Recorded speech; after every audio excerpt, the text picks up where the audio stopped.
Say, did you hear the news about what's happening in Brooklyn? We really got the blues about what's happening in Brooklyn. It ain't official yet. We hope official it don't get. But beware, my friend, and let me warn you. They're thinking of taking the bums to California. Let's keep the Dodgers in Brooklyn.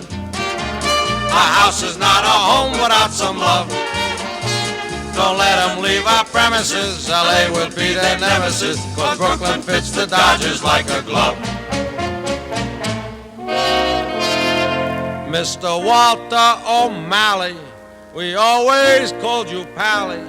We stuck with you through thick and thin. But if you take away the Dodgers, guys like Campy, Nuke, and Hodges, we ain't your pal no more the way we've been. Let's keep the Dodgers in Brooklyn. Our house is not a home without some love. Don't let them leave our premises. LA would be their nemesis, 'cause Brooklyn fits the Dodgers like a glove.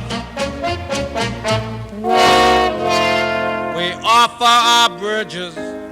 You can take them with you. We have a couple we could spare. But we all feel so glum without the Duke and Gilliam. We need one left to jump off in despair. Really, what would Brooklyn be without the Dodgers? Well, Brooklyn would be like a pair of socks that's holy, without Jackson and Somoli. Like a bed without a pillar, without Erskine and Farilla. Like a ship without a harbor, without Padres and the barber. Like the sun without its shine, without Zimmer and Lapine. Like the birds without a bee, without Alston and Pee-wee.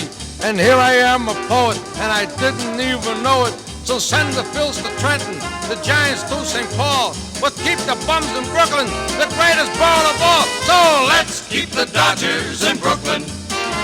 You heard our plea, at last we had our say. Your mind is in a fog if you take them to that smog. Leave the Dodgers in Brooklyn, USA. We really love them, keep the Dodgers in Brooklyn. O'Malley, do me one favor, mind your own business and stay home. Don't leave town.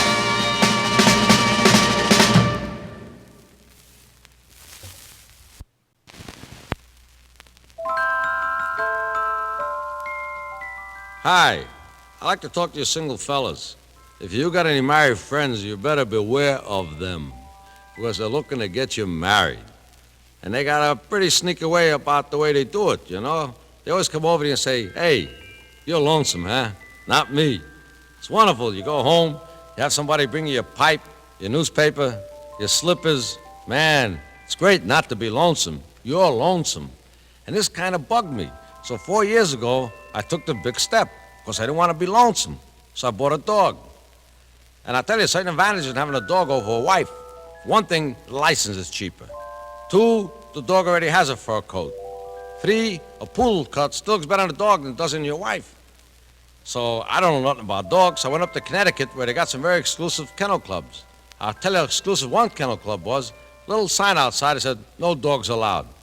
So I walked inside. I'd never been to a kennel club before. I didn't know how to address the owner. So I said, Kenneler, I'd like to get a dog. He said, what about the breeding? I said, I don't care about the dog's parents. He said, I'm not talking about the dog's parents. I'm talking about your mother and father.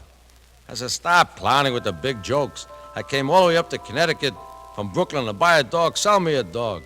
He said, well, our dogs start from $500 and up. What can I do for you? I said, give me directions back to New York. Because I figured to do very little fox hunting and flapper shaving this winter. And my neighborhood, Tally Ho, means a deck of cards. I said, give me a dog, but not too much money. He said, well, for $20, I can let you have a used Greyhound racing dog. He's only got 4,000 miles on him. As a matter of fact, he's only been walked Sundays by a little old lady. So I bought the dog. I took him home. I found out a funny thing. I got to feed him. I don't worry about myself now. I got to worry about him. So I took him to my mother, because my mother always prepares extra food in case somebody should drop in. 30 years we're waiting for somebody to drop in. Now, the dog and my mother get along pretty good, except once in a while they fight over things like a bone.